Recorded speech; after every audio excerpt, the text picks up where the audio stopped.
আমি আমি অর্ণবের কাছে আসবো, আমি আমি আমি আমি আমি আবার আসবো আপনার কাছে, কোনো সমস্যা। ঠিক আছে, ঠিক আছে, আপনি বেশি বলবেন, কোনো সমস্যা আছে, ঠিক আছে। আমি অর্ণবের কাছে আসবো। সরি, অর্ণব মানে আমার ছোটবেলার বন্ধু, অ্যাকচুয়ালি আমরা একসঙ্গে যাদবপুরে পড়েছি। আমি জানতাম না যে ও আজকে আসবে, তো অনেক বছর পরে দেখা হলো। জনতা জানতে চায় সাথে অর্ণবের সঙ্গেও দেখা হলো, আরও অনেক কিছু জানাজানি আলোচনা হবে অনেক দিন পরে, আমরা একসঙ্গেই পড়তাম। আচ্ছা অর্ণব, এই যে তথাগতবাবু বললেন যে অনুপ্রবেশটাকে তো আমরা কেউই মানছি না, মানে আমরা কখনোই বলছি যে অনুপ্রবেশকারীকে ঢোকাও বা অনুপ্রবেশকে থাকতে দাও বা তাকে পাকাপাকিভাবে বন্দোবস্ত করো, কিন্তু এই যে ভাষা, মানে শুধু ভাষার ভিত্তিতে একটা জাতিকে চিহ্নিতকরণ করা হচ্ছে এবং সেখানে বলা হচ্ছে তুই বাংলা বললেই বাংলাদেশি বা উর্দু বললেই পাকিস্তানি, এই যে একটা ধারণা তৈরি হচ্ছে, এই যে একটা ন্যারেটিভ তৈরি হচ্ছে, মানে এইটা নিয়ে তুমি মানে কি বলবে? দেখো, তুমি শুরুতেই যেভাবে সমস্যাটার উপস্থাপন করলে, সমস্যার ভয়াবহতাটাকে যেভাবে তুলে ধরলে এবং খুব বহুমাত্রিকভাবে সমস্যাটাকে দেখবার চেষ্টা করলে, আমি খুব আশাহত হলাম যে তথাগতবাবু একজন অত্যন্ত বর্ষিয়ান রাজনীতিবিদ হিসেবে এবং আমাদের রাষ্ট্র পরিচালনায় একটি গুরুত্বপূর্ণ ভূমিকা উনি রেখেছেন গভর্নর হিসেবে, তা সত্ত্বেও পুরো বিষয়টাকে একপেশেভাবে দেখবেন এতটা সংকীর্ণতা আমি আশা করিনি। জয়ন্তবাবু বর্ষিয়ান সাংবাদিক হিসেবে পুরো বিষয়টাকে দেখেছেন তার দীর্ঘদিনের অভিজ্ঞতার নিরিখে, এবং আমিও ঠিক ওর সাথে অনেক বিষয়ে আমি সহমত হয়ে একটা কথা বলতে চাই। সেটা হচ্ছে যে এখানে পুরো বিষয়টা কিন্তু হচ্ছে বাঙালি আইডেন্টিটিটাকে মুসলিম আইডেন্টিটির সাথে একাত্ম করে দিয়ে একটা রাজনৈতিক ফায়দা তোলা। এইটা খুব ভয়ঙ্কর। আসলে তথাগতবাবু যে রাজনীতির এখানে প্রতিনিধিত্ব করছেন, তারা ওপর বা আদার নির্মাণ ছাড়া কোনোভাবেই এগোতে পারেন না। আজকে তথাগতবাবু যে রাজনীতি করেন, সেই রাজনীতি তো বহু পুরনো রাজনীতি, শতাধিক বছর প্রায় হতে চলেছে সেই রাজনীতি।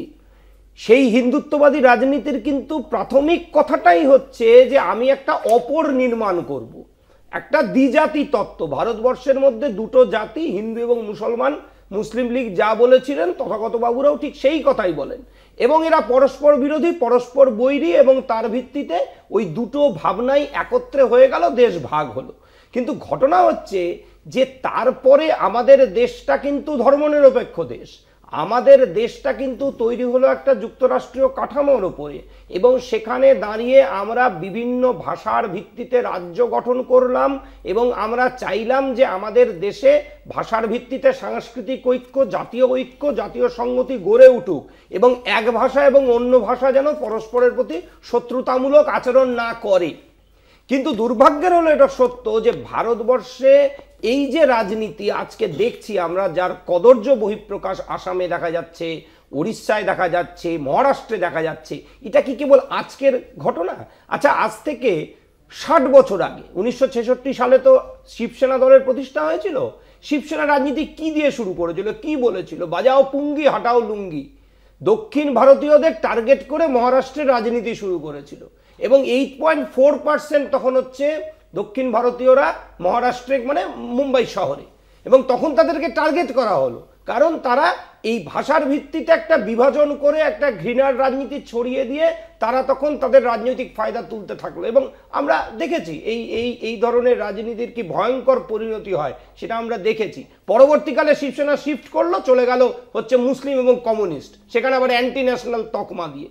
ফলে বিষয়টা হচ্ছে যে কখনো না কখনো এরা এই জায়গাটাকে সামনে আনতে বাধ্য হয়, যদিও তারা সবকা সাথ সবকা বিকাশ ইত্যাদি বলে, কিন্তু শেষ পর্যন্ত একটা অপরের নির্মাণ করা ছাড়া এদের কাছে কোনো জায়গা নেই।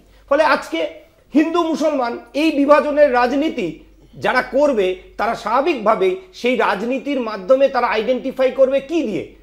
প্রধানমন্ত্রী একবার বলেছিলেন যে আমি পোশাক দেখে বলে দেবো কে হচ্ছে আক্রমণকারী। আজকে পোশাক না, চলে গেছে ভাষা দেখে বলে দিচ্ছি কে হচ্ছে ভারতীয়, কে ভারতীয় নয়।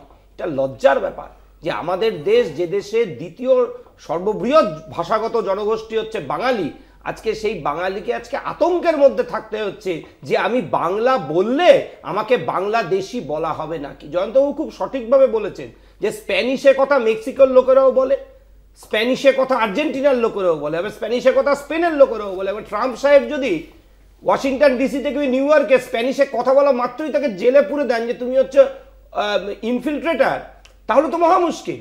আজকে ভারতবর্ষে শুধু নয়, পৃথিবীর বিভিন্ন দেশেই সীমান্ত পেরিয়ে মানুষজন আসেন।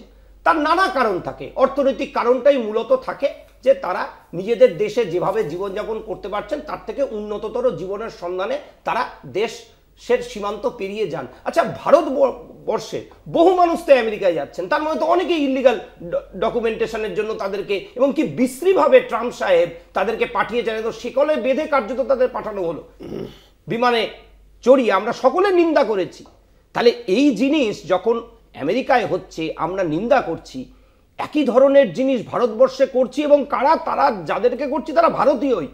আমি একটিবারও ভাবছি না যে আমি যাদেরকে করছি তাদের মনের মধ্যে কি প্রভাব পড়ছে, এবং গোটা দেশে বিদ্বেষটা এমন ছড়িয়ে গেছে যে মুর্শিদাবাদের রাজমিস্ত্রি তারা চেন্নাইতে কাজ করতে গেছে, সকালবেলা আমি খবর দেখলাম যে তাদের ওপর আক্রমণ করেছে চেন্নাইয়ের কিছু স্কুল ছাত্র। চিন্তা করে দেখুন, এরা হিন্দুত্ববাদী গৌরক্ষক বাহিনী নয় যে একেবারে হার্ডেন্ড, দীর্ঘদিন ধরে এদের এক ধরনের ইডিওলজিক্যাল মনিটরিং হয়েছে এবং তাদের ব্রেন ওয়াশিং হয়েছে, তারা একেবারে বাচ্চা ছেলেমেয়েরা। তারা আজকে আক্রমণ করলো মুর্শিদাবাদের থেকে যাওয়া রাজমিস্ত্রিদেরকে। কি দেখে? তার পোশাক দেখে, ভাষা শুনে, কোথা থেকে এসছো, মুর্শিদাবাদ, বাংলা থেকে এসছি, আক্রমণ করছে। এই জিনিস চলতে পারে নাকি? একটা প্যান্ডোরাস বক্স ওপেন করে দেওয়া হয়েছে, এবং এই প্যান্ডোরাস বক্স ওপেন করার ক্ষেত্রে বিজেপি অত্যন্ত কদর্য ভূমিকা পালন করছে।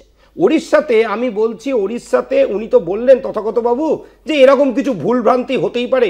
ওড়িশাতে যে 10 জনের নাম আমার চোখের সামনে ভেসে উঠছে যাদেরকে বাংলাদেশি রোহিঙ্গা বলে আইডেন্টিফাই করা হচ্ছে, তারা হচ্ছে ডিএনকে বলে লেখা, মানে দণ্ডকারণ্যতে যখন পাঠানো হয়েছিল বাঙালি উদ্বাস্তুদের ওখানে পুনর্বাসন দেওয়ার জন্য, সেই দণ্ডকারণ্যে থাকা কারো বয়স 75, কারো বয়স 71, নাম কি মায়ারানী দাস, সুরাবালা, আলো রায়, এদের বয়স দেখেই বোঝা যাচ্ছে যে এরা সেখানে উদ্বাস্তু হিসেবে তাদের পুনর্বাসন দেওয়া হয়েছিল। কাগজপত্র তাদের কাছে হয়তো আছে কি নেই তার কোনো ব্যাপার না, তাদেরকে বাংলাদেশি বলে আইডেন্টিফাই করে পাঠিয়ে দেওয়া হচ্ছে। এই জিনিস চলতে পারে নাকি? ফলে আজকে আমাদের এই জায়গাটায় কিন্তু যেতে হবে। আজকে ইনফিল্ট্রেশন নিয়ে কথা হচ্ছে, তো তাহলে ইনফিল্ট্রেশন যদি হয়, যদি আজকে বাইরের দেশ থেকে মানুষ ভারতবর্ষে প্রবেশ করে, দায়টা কে নেবে? দায়টা বিএসএফকে নিতে হবে, দায়টা কেন্দ্রীয় সরকারকে নিতে হবে।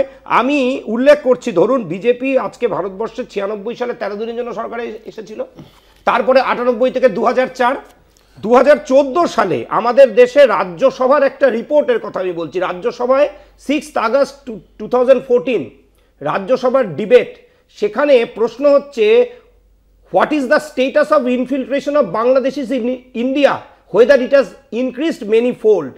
সেখানে তখন যিনি minister of state in the ministry of home affairs Kiren Rijiju, তার যে বক্তব্য তাতে দেখা যাচ্ছে তিনি বলছেন 16,530 জন বাংলাদেশি ন্যাশনালস ইন্ডিয়াতে এসেছিলেন with valid travel documents and they are found to be overstaying. তার বাইরে কতজন এসেছেন সেটা উনি বলতে পারলেন না। অথচ তথাগতবাবু যখন শুরুই করলেন বক্তব্যটা, মনে হলো দেশ কোটি কোটি বাংলাদেশিতে ছেয়ে গেছে, আমরা ভারতবর্ষে থাকছি না, বাংলাদেশিরাই থাকছে।